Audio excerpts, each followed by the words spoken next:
clase, lo que nosotros hicimos fue que tuvimos un acercamiento directo con la clase de Java Swing para poder nosotros crear ya elementos de una interfaz gráfica.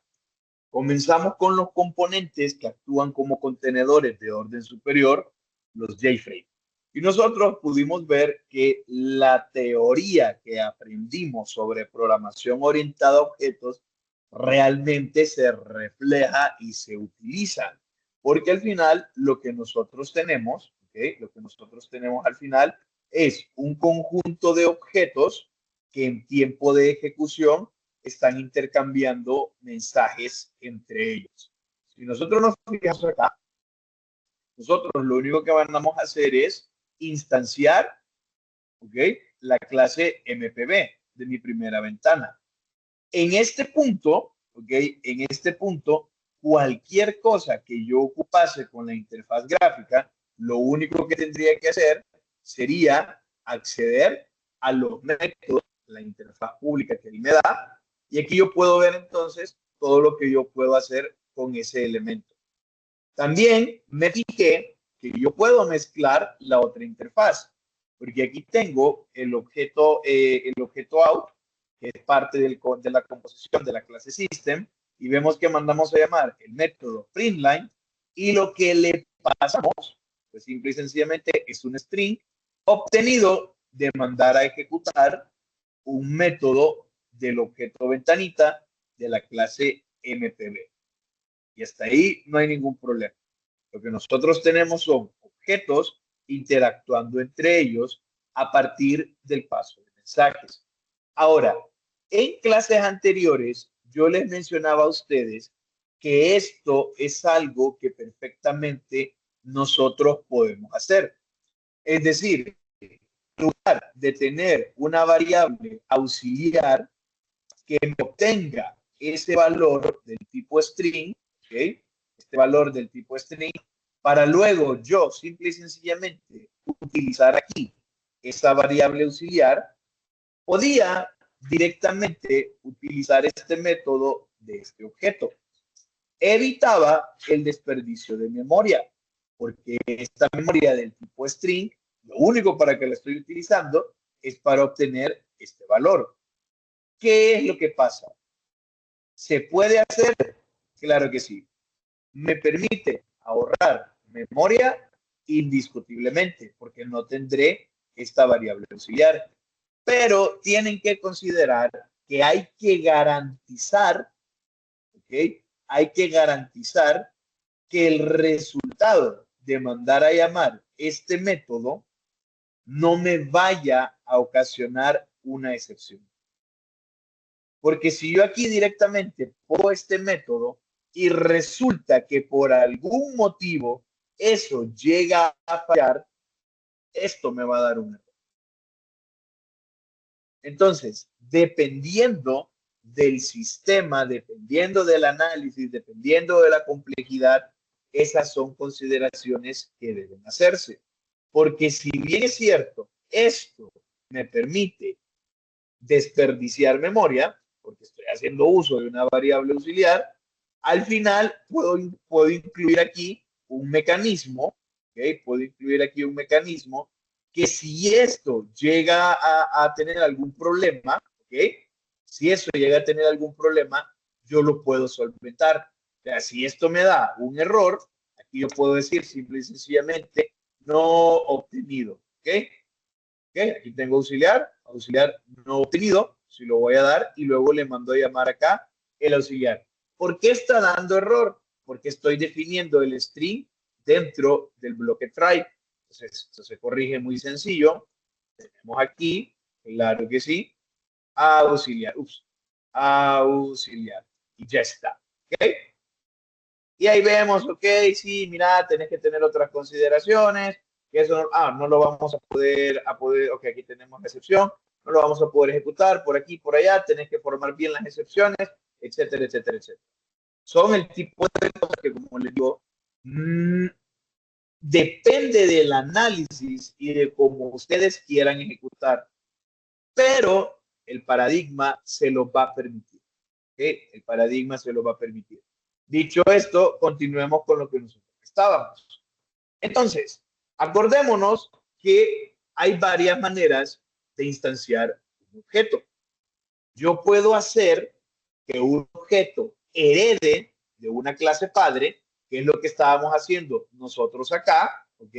Nosotros estábamos haciendo que la clase mi primera ventana heredara de la clase ventana.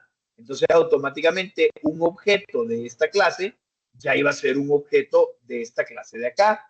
Pero otra cosa que yo puedo hacer es que si no quiero heredar de esa clase, perfectamente puedo agregar un objeto del tipo JFrame como atributo y luego instanciar.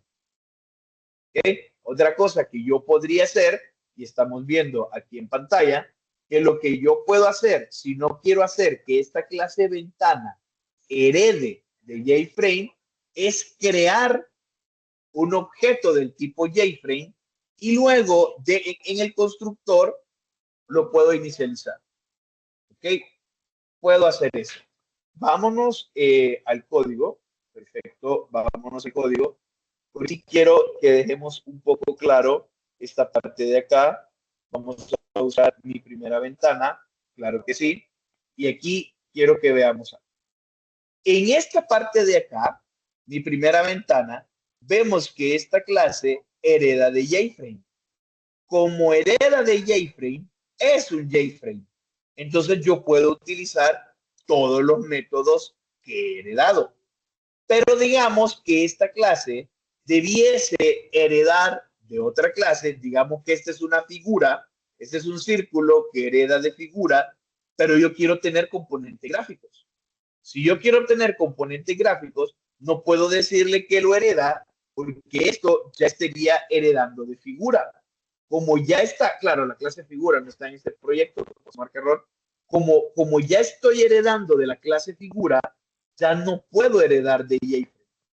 Entonces, lo que yo puedo hacer es incluir como parte de los atributos un objeto de la clase JFrame. ¿Ok? Y vamos a ver una consideración adicional. Yo puedo poner aquí private, claro que sí, de mi clase JFrame, ¿ok? Vamos a ponerle frame, esto es lo que vamos a hacer. Y en el constructor frame.setTitle, aquí setTitle, ya se lo estamos colocando, ¿ok? Frame.setTitle, ok, tenemos que frame va a ser igual a new JFrame. ¿Ok? Veamos. Acá acabamos de definir como campo, como un dato miembro, como atributo de mi clase MPB, un objeto del tipo frame. Y aquí está. Ahora, en el constructor, yo estoy instanciando el objeto y lo comienzo a utilizar sin ningún problema. Aquí vamos a quitar todo este montón de errores. Lo estoy usando, lo estoy usando, lo estoy usando, lo estoy usando. Bien, yo aquí acabo de cambiar mi clase MPB. Si nosotros nos acordamos de la clase ejemplo MPB, ¿ok? Mi clase ejemplo MPB, acá yo lo único que hacía es que mandaba a crear, ¿ok? Mandaba a instanciar un objeto de la clase MPB.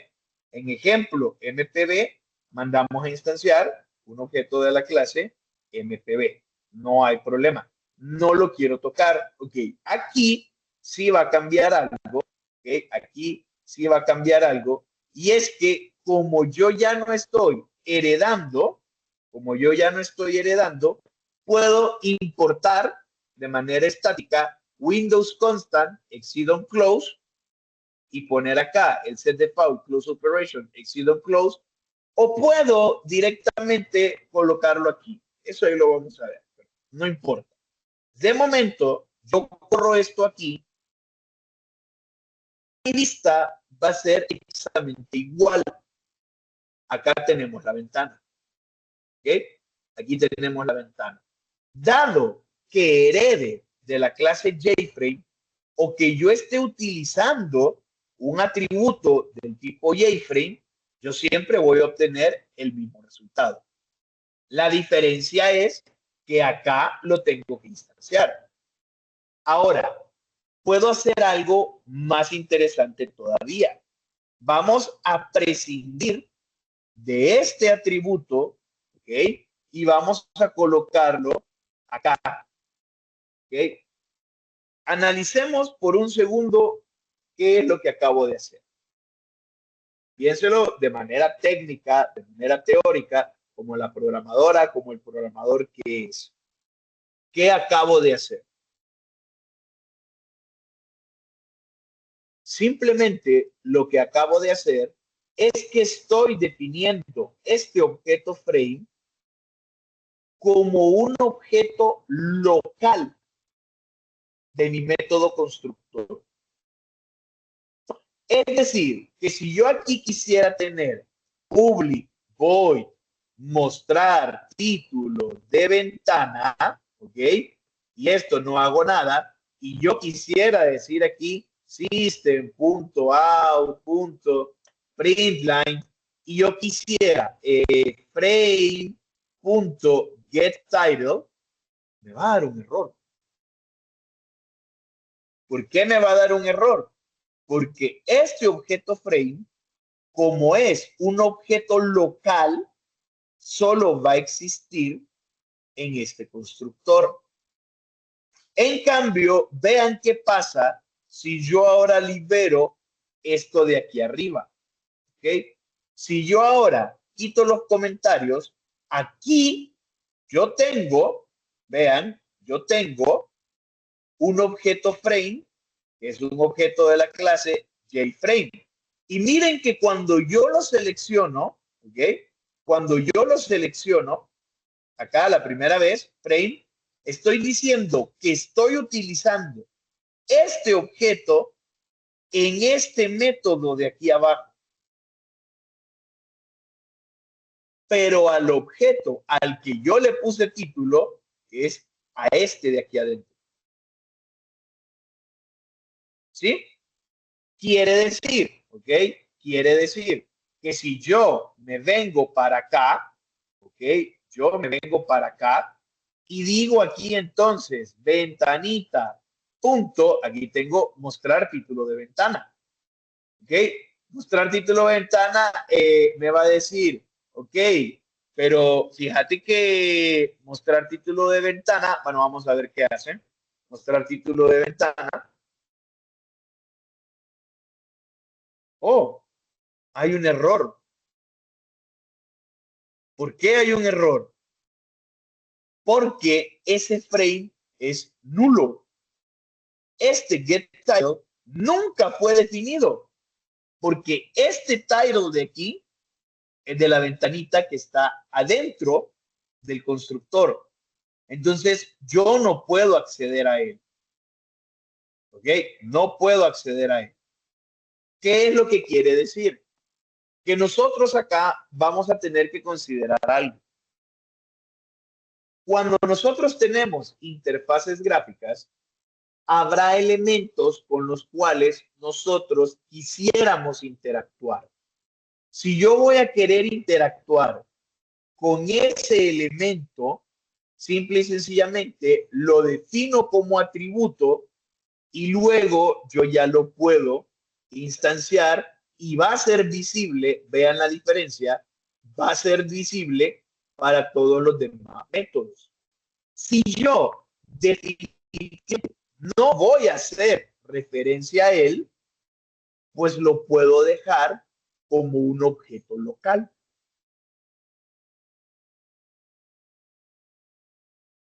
Y vamos pensando en esto. Vean acá. Acá yo tengo mi primera ventana porque este JFrame es el mismo en toda la ejecución. Si yo no hubiese tenido esto acá y lo hubiese dejado aquí, ¿ok? Lo hubiese dejado acá, yo luego no hubiese podido interactuar con él desde afuera del programa. ¿Por qué es necesario interactuar desde afuera? Pues por eso tenemos que seguir el curso y vamos a seguir estudiando interfaces gráficas. Solo déjenme quitar aquel método de allá, que si no nos va a dar error, claro que sí, ¿ok?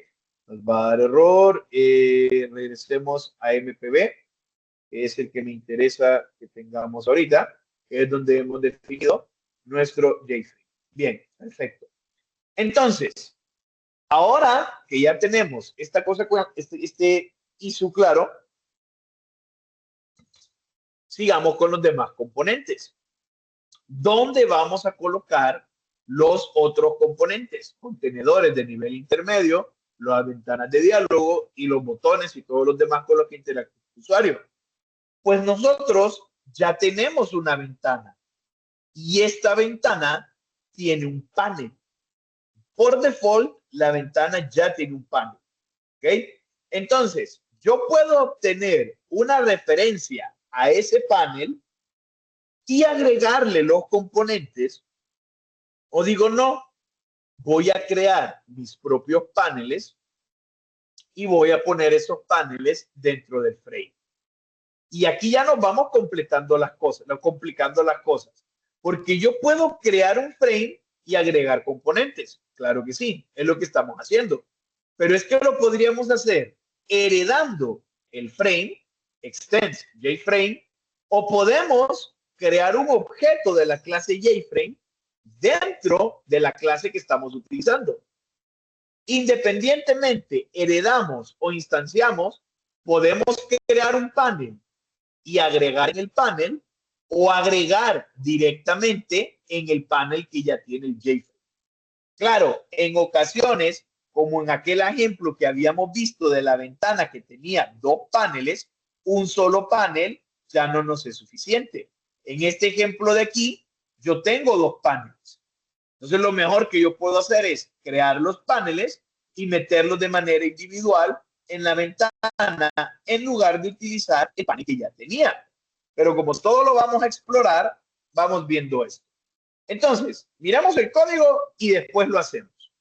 En este código de aquí estamos heredando de la clase JFrame. Bien, entonces miren que vamos a crear un panel que va a ser un objeto del tipo contenedor. Los contenedores son componentes.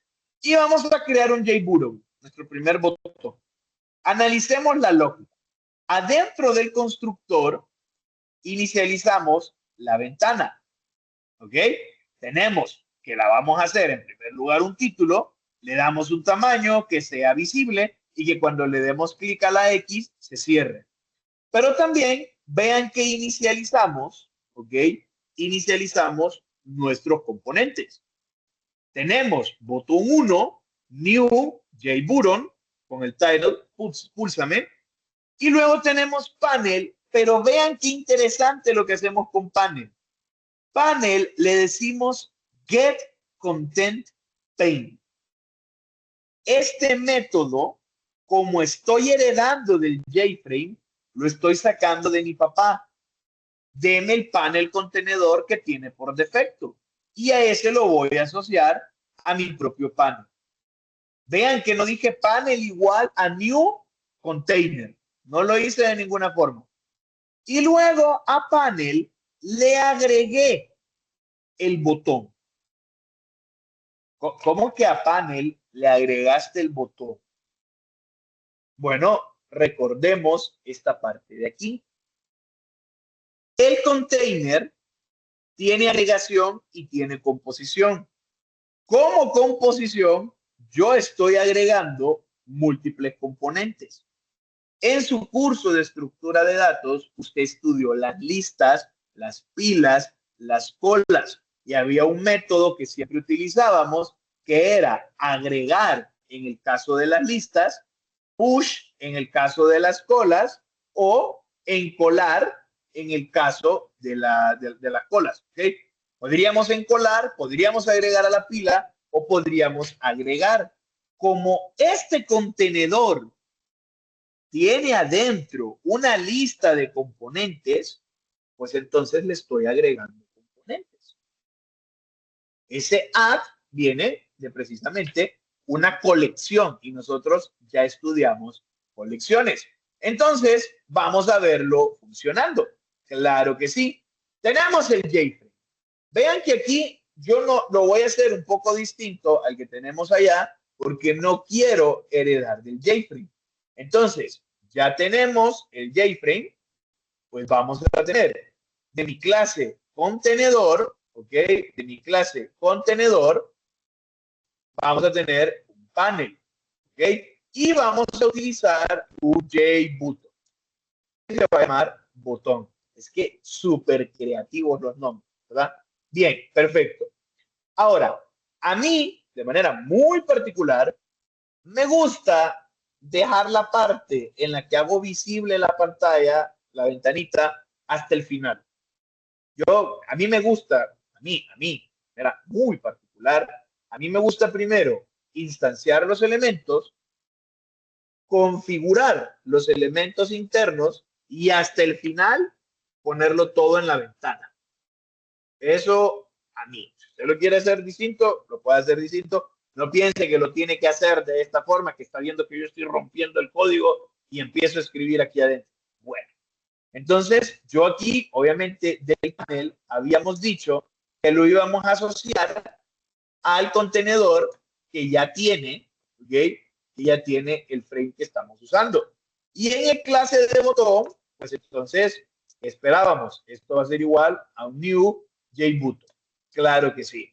Y al JButton yo le puedo poner un icono, le puedo poner un string, le puedo poner una acción, le puedo poner un string y un icon. Pues aquí simple y sencillamente habíamos dicho que esto va a ser pulsa. ¿Ok? Y ya. ¿Ok? Ya está. No ocupamos más nada. Si yo vengo y le doy a ejecutar, va a pasar exactamente lo mismo que yo dije en el código. ¿Okay?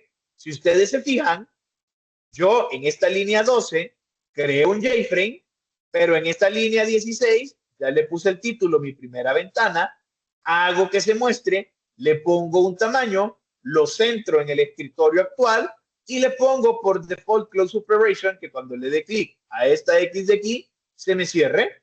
También, ¿qué fue lo que hice? Instancié panel y lo asocié al panel que tiene adentro la ventana y luego creé un botón. Y acuérdense que el new me está creando objetos dinámicos. Se creó un botón dinámico y lo he asociado con este botón que yo tengo acá. Y eso fue lo que yo hice. Sí, ingeniero, pero no estamos viendo el botón. Ah, ok, es que yo puedo eliminar el frame, y el botón va a seguir escribiendo, va a seguir existiendo. De momento, en memoria RAM, el botón existe. Existía primero como objeto dinámico y ahora existe este botón, pero yo no se lo he puesto al panel. Como yo no se lo he puesto al panel, no lo puedo ver. Ya estamos viendo los contenedores. El objeto existe. Ahora se lo tengo que poner a un contenedor. Y vean, el método añadir por default me dice component. Voy a recibir un objeto de la clase component, pero vean qué interesante. Le puedo poner en una posición en particular, porque como es una colección, lo puedo colocar en algún lado. Puedo ponerle un nombre con el que lo voy a asociar y ahí poner el componente. Y puedo hacer más cosas interesantes. Ahí tenemos listener que lo vamos a ver más adelante. Ok. Y aquí viene, ¿qué componente le voy a agregar? Pues le voy a agregar el botón. Ingeniero, pero tenía que agregarle un componente, pero es que el botón, por herencia, por jerarquía, es un componente. Entonces, agregamos aquí el botón. Como el panel ya tiene el botón, pues ahora que borra la ventana, ya debería de ver el botón. Ahí está. Miren, le puedo dar clic, no hay ningún problema, ahí tengo el botón. Así de fácil, así de sencillo es trabajar con interfaces gráficas. Creamos los objetos mediante sus setter y sus getter, le damos las características y luego utilizamos los contenedores como lienzos y comenzamos a colocar en ellos los elementos. Y acuérdense del viaje de los datos, de la interfaz gráfica a memoria RAM, de memoria RAM a persistencia, de persistencia a memoria RAM, de memoria RAM a interfaz. Porque obviamente el botón, veamos acá, ¿qué puedo hacer yo con ese botón? Pues miren que yo voy a decirle set, le puedo poner un tamaño, le puedo poner un capable, le puedo poner una acción, una que sea visible o esté oculto, un action command. Estos action command los vemos después. Alinearlo a la izquierda, alinearlo a la derecha, un auto scroll, un background, un borde pintado, un component pop menu, que yo le dé clic al botón y me salga un menú. Vean todo lo que le puedo poner. Le puedo poner una fuente, ¿ok? Pongámosle, cambiémosle una fuente.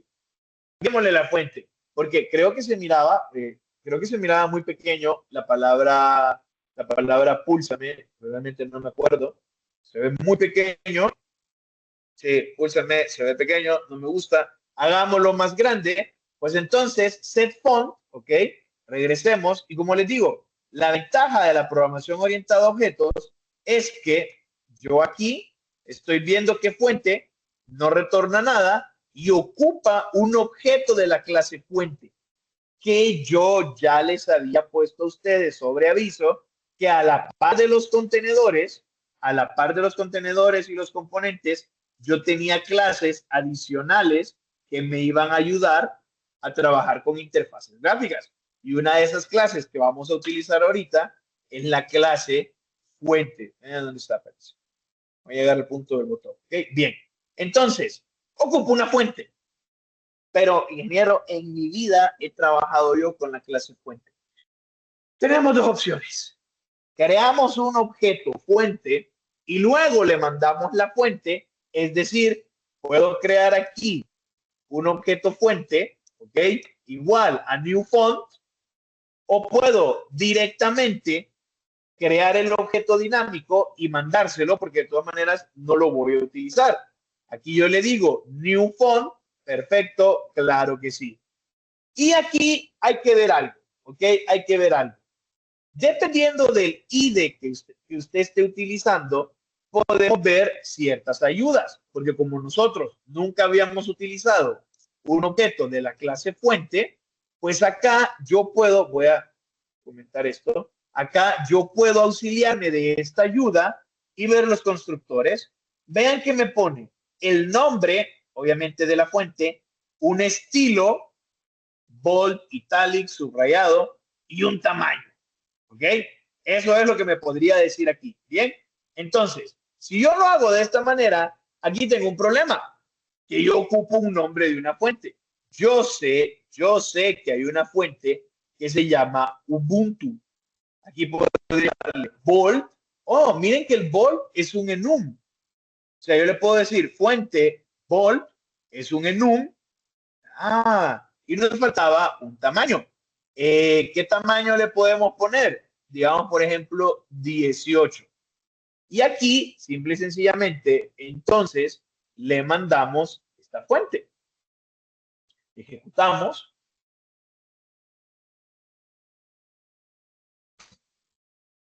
Y ahí está.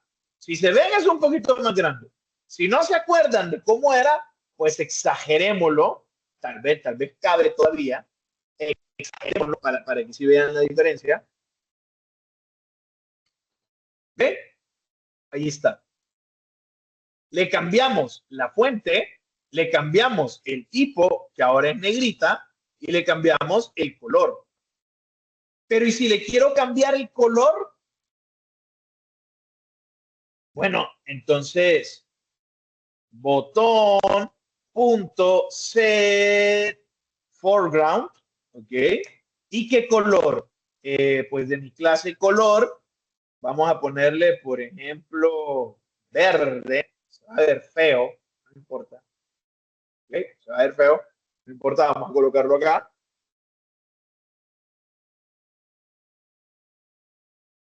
Ahí está el color. Fácil.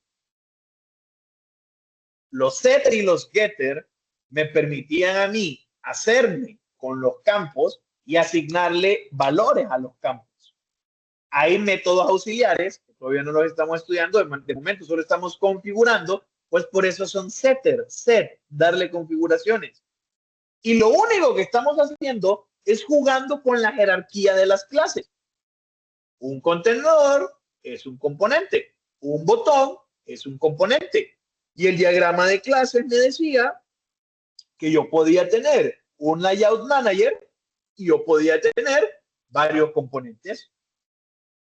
Que yo puedo eliminar el JFrame y el botón va a seguir. Aquí lo que me va a dar error ya es el panel que me dice get content paint, pero ¿de quién? Porque el frame no existe, pero el botón sigue. El botón sigue. Vamos a quitarle esto que se ve horrible. Ok, se ve horrible. Pero creo que esto va agarrando forma. Vamos a quitar esto de acá para irlo acostumbrando y vamos a ponerle esta fuente. Consideraciones. Ok, todavía no. Todavía no. De momento solo hemos agregado una fuente. Le hemos puesto un fototipado, por decirlo así. Le hemos puesto un color. Lo he colocado antes de mostrarlo. Habría que ver qué pasa si lo coloco después de mandarlo a mostrar. Ahí eso ya les queda a ustedes, a su curiosidad. Y listo. Otra cosa interesante es el tamaño que tiene este botón. Porque vean que botón, aquí en la línea 15, botón yo lo he asociado al panel. Y yo al botón no le he dado un tamaño. Yo al botón le he dado un tamaño. Eso significa que si yo muevo el panel, el botón mide o abarca todo el tamaño del panel. Ok, interesante. Bien, pero ¿y si yo quiero tener dos botones? ¿Qué nos dice la lógica? Sigamos la misma lógica. Aquí tenemos botón y vamos a tener un botón 2. ¿Ok? Tenemos botón y tenemos botón 2. Perfecto. Aquí, como JFrame, acá el panel, y aquí tenemos un botón y hace falta instanciar el segundo botón. Pues entonces, botón 2 va a ser igual a new JButton, y aquí le vamos a decir como texto, púlsame a mí, púlsame también, vamos a ponerle, púlsame también. Ok, qué bien, perfecto, sí, claro, púlsame también. ¿Qué es lo que vamos a hacer ahora? Ya agregamos el botón 1, pues entonces tenemos que agregar el botón 2, panel.añadir, agregamos el botón 2. Le estamos cambiando la fuente y el color solo al botón 1, no al botón 2. Y lo vamos a correr. Púlsame. Bueno, pues, hey. ¿Y el otro botón?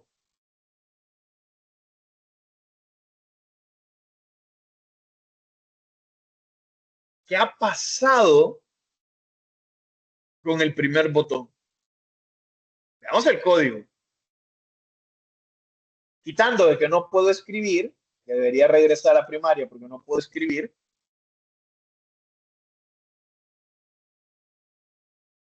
Se ha hecho lo que yo he pedido. Instanciamos los botones, agregamos los botones y le cambiamos la fuente al primer botón. Pero no estoy viendo nada. Y si les cambio el orden, ¿qué pasa si les cambio el orden?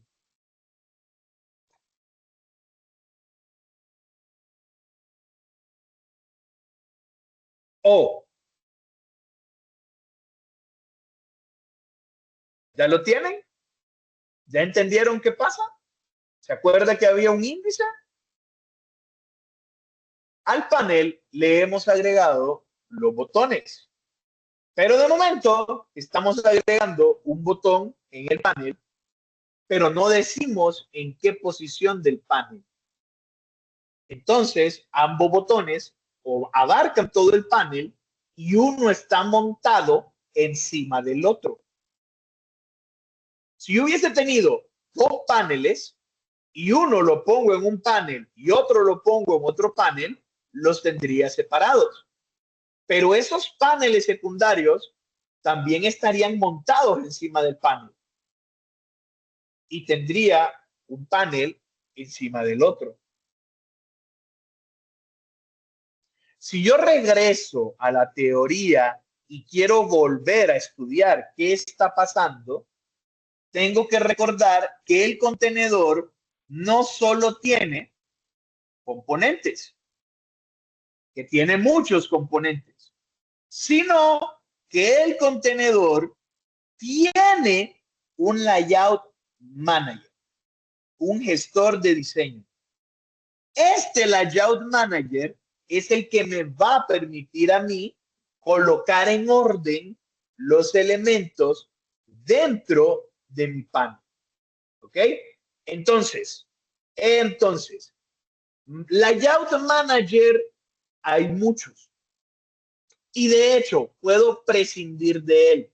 Porque si ustedes se fijan y si ustedes se acuerdan, cuando hablábamos de botón y yo le di set, me permitía un tamaño y me permitía un alineamiento.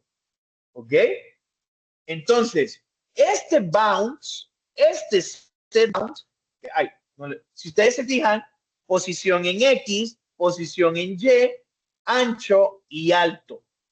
Este set bounce me permite colocar elementos directamente en el panel y que ya no esté uno encima del otro.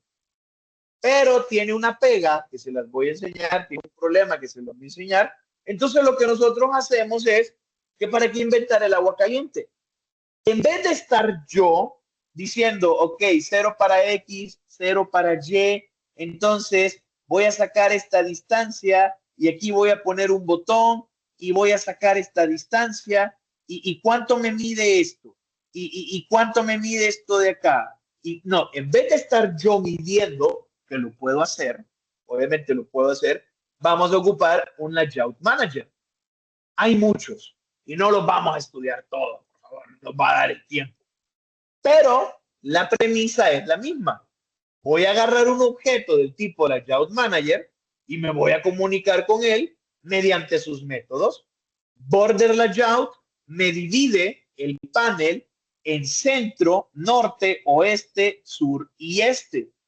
Grid layout me crea un grid, una cantidad de filas, columnas. Flow layout me permite que fluyan de manera horizontal. Box layout me crea unas cajas verticales. Grid bag layout me permite un grid, pero puedo ponerle diferente cantidad de filas y de columnas a cada elemento de la tabla. ¿Son los únicos? No, hay mucho más. ¿Ok? Entonces, veamos esta pequeña animación.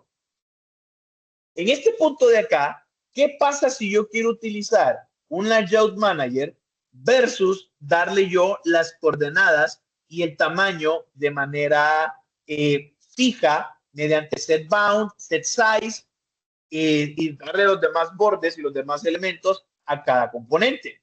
En esta parte de aquí, en la izquierda, vamos a utilizar el método setBound. Y si ustedes se acuerdan, coordenada en X, coordenada en Y, alto y ancho. Y en este lado de la derecha vamos a usar un flow layout. De los layouts vamos a usar un flow layout. ¿Ok?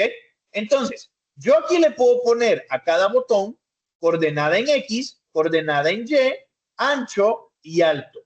Y se lo coloco a los tres. Acá yo solo creé los botones. No les tuve que dar un tamaño. ¿Ok? ¿Qué es lo que va a pasar? Bueno, que cuando yo dimensiono la pantalla, demonios, cuando yo dimensiono la pantalla, como el set bound tiene una posición fija, el frame cambia de tamaño, el panel no. Entonces, cuando yo redimensione, el botón va a quedar truncado, va a quedar oculto de la vista porque no lo estoy considerando en el tamaño. En cambio, el flow layout, como fluyen Si yo redimensiono la ventana, esto me lo hace de manera responsive. Él los va colocando. Por eso vamos a utilizar un layout. ¿Cómo lo vamos a utilizar? Y yo creo que eso lo tendríamos que ver mañana. Espero haberme dado a entender. Agradezco muchísimo su atención. Coman bien, duerman bien, hagan ejercicio. No olviden protector solar, bálsamo labial. Mañana vamos a utilizar layout para colocar componentes en orden dentro de un contenedor. Les aviso